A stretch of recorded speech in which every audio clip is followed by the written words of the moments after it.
sidang putusan banding Nikita Mirzani ditolak. Hukumannya naik jadi 6 tahun dengan denda 1 miliar, subsidiarnya 3 bulan. Bang, dari kalau kacamata hukum sendiri Bang, ini tadi dari Abang lihat dulu deh Bang, gimana nih Bang nih untuk masalah banding ini, naik turunnya, pembuktiannya seperti apa sih kalau mekanismenya dari pengadilan tinggi sendiri Bang? Oke, selamat siang rekan-rekan wartawan. Jadi seperti yang sebelumnya kan rekan-rekan wartawan pernah wawancara saya.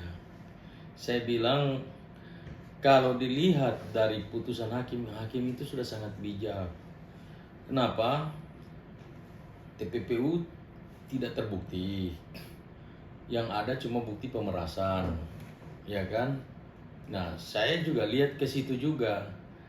Tapi ketika dari pihak lawyernya Nikita dan Nikita mengambil keputusan untuk banding, kan ada pertanyaan ke saya, ini kira-kira dia bisa naik atau tidak?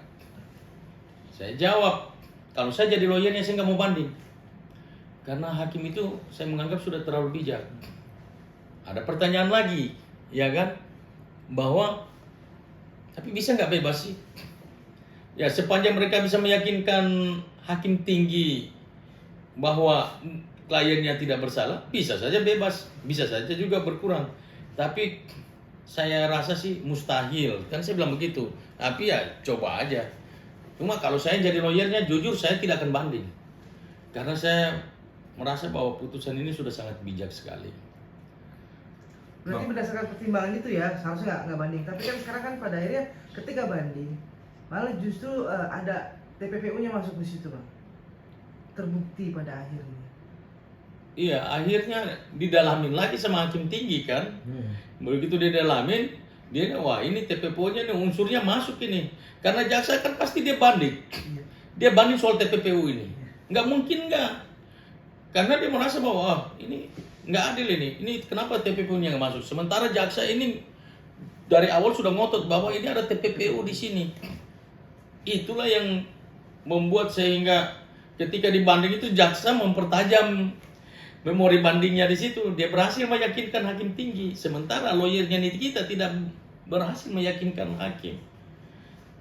Bang, hakim pengadilan tinggi kan buktikan dengan bahwa uang hasil pemerasan dari Nikita Mirzani ke Reza Gladys itu digunakan untuk membayar cicilan rumah. Berarti kalau seperti itu emang skema TPPU-nya itu masuk apa gimana sih Bang, mungkin Bang?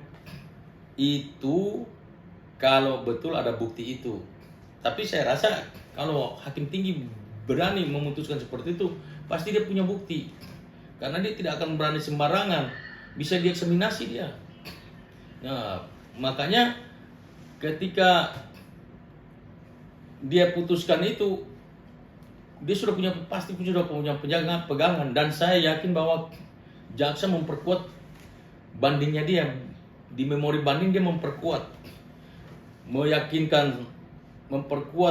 memori banding itu untuk meyakinkan hakim tinggi bahwa ini TPPU mestinya harus masuk.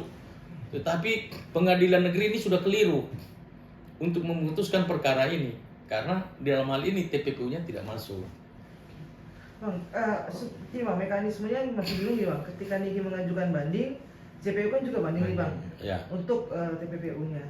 Perkara ini berjalan sendiri-sendiri atau berbarengan dengan memori banding tapi TPPU, sehingga hari ini ada keputusan 6 tahun. Seperti apa sih Bang sebenarnya? Dia berjalan bersamaan. Jadi diperiksa jaksa punya, Nikita punya juga diperiksa. Sehingga diambilnya satu kesimpulan, karena ini kan dua perkara yang tidak bisa dipisahkan. Apapun itu nggak bisa dipisahkan karena perkara yang sama, putusannya juga sama. Jadi masing-masing merasa keberatan, dia bisa banding, jaksa juga bisa banding juga, gitu. Bang, vonis TPPU itu biasanya minimal berapa Bang? Kalau divonis hukuman TPPU pencucian uang? Pencucian uang itu ancamannya 20 tahun. 20 tahun ya? Jadi vonisnya ya bisa saja di jaksa, walaupun ancamannya 20 tahun, terkadang jaksa bisa tuntut 9 tahun, 7 tahun, karena haknya ada di jaksa, hak penuntutan. Nah, putusan ada di hakim. Hakim kalau pertimbangan-pertimbangan dan sebagainya, ya dia mungkin dia putus 2 tahun itu. Iya. Masuk akal nggak sih bang? Hanya 2 tahun bang. Kan vonisnya kemarin 4 tahun di PN Selatan. Di sini ditambah 2 tahun karena PPPU-nya terbukti. Cuma 2 tahun bang. Masuk akal nggak bang? Kalau itu hak progresifnya hakim, jadi saya nggak bisa intervensi masuk ke sana. Siap. Iya. Tapi menurut abang sendiri dengan pemerasan dan TPPU di dakwa hukuman 6 tahun itu objektif nggak bang? Ringan itu, Ringan banget ya. ringan.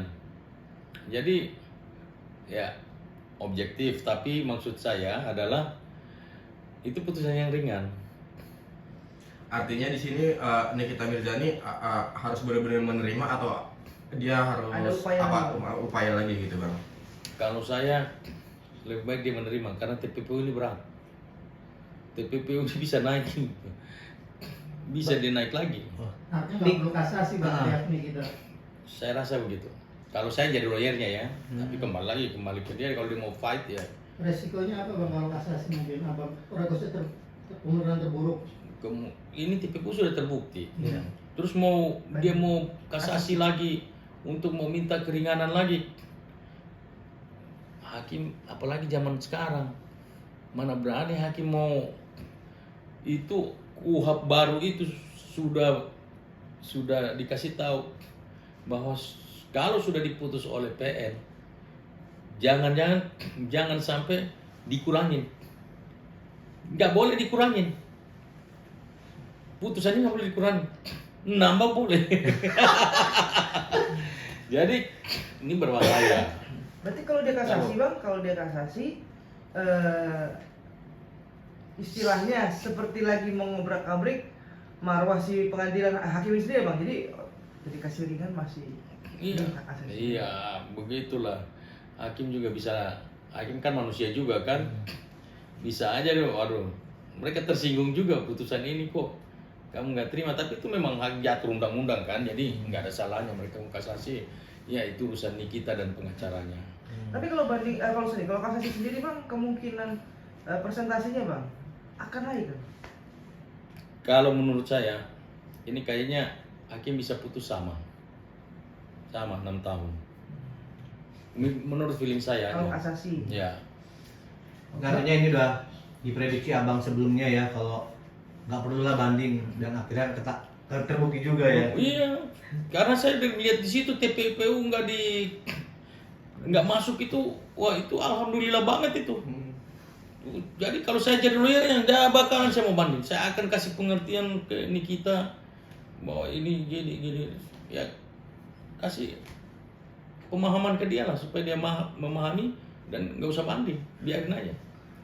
Berarti langkah yang diambil oleh Nikita dan kuasa hukum untuk mengajukan banding ini malah merugikan ya bang ya? Saya nggak bilang merugikan juga, tapi itu kan haknya mereka. Yang sudah diatur oleh undang-undang, dia punya hak untuk banding ataupun kasasi. Kalau dia merasa masih kurang juga di banding, ya dia bisa kasasi. Satu-satunya upaya yang bisa diajukan Nikita itu berarti sekarang cuma kasasi ya bang ya? Kasasi dan juga di PK masih bisa kan? Tapi kalau di PK harus ada novum baru ya bang ya? Ya, ada yang memperkuat ya? novum. Kalau PK harus ada novum. Bang, hasil banding ini akan berpengaruh dengan gugatan perdatanya ini kita nggak bang? Kan ada PMH-nya nih bang. Bisa. Memberatkan atau meringankan bang di PMH? Dia kan menggugat nih. Iya. Menggugat.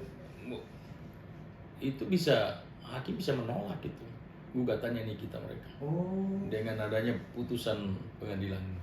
Dan pihak saya tadi kan lagi Tapi kalau nggak kasasi kasasi bang. kan, tapi kalau nggak kasasi kan, Kalau kasasi pun sama. masalah. Iya. Oke, berarti hasil ini bisa mempengaruhi ya bang? Bisa, atas temanya. bisa. Nah, bagaimana dengan pihak Reza Gladys yang sedang rekonvensi bang di kasus ini? Oh, Bisakah dikabulkan pada akhirnya ketika berpengaruh nggak sama ini putusan ini bang? bisa saja. Karena dalam hal ini kan kita lihat bahwa putusan-putusan semuanya memberatkan ke Nikita. Reza Gladys melapor dan kita lihat hari inilah putusan semuanya, bahkan banding pun naik malah, ya kan?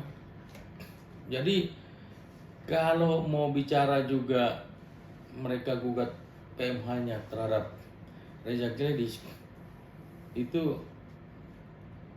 maaf, haknya mereka. Tetap saya mau bilang bahwa hanya buang-buang waktu aja. Oke.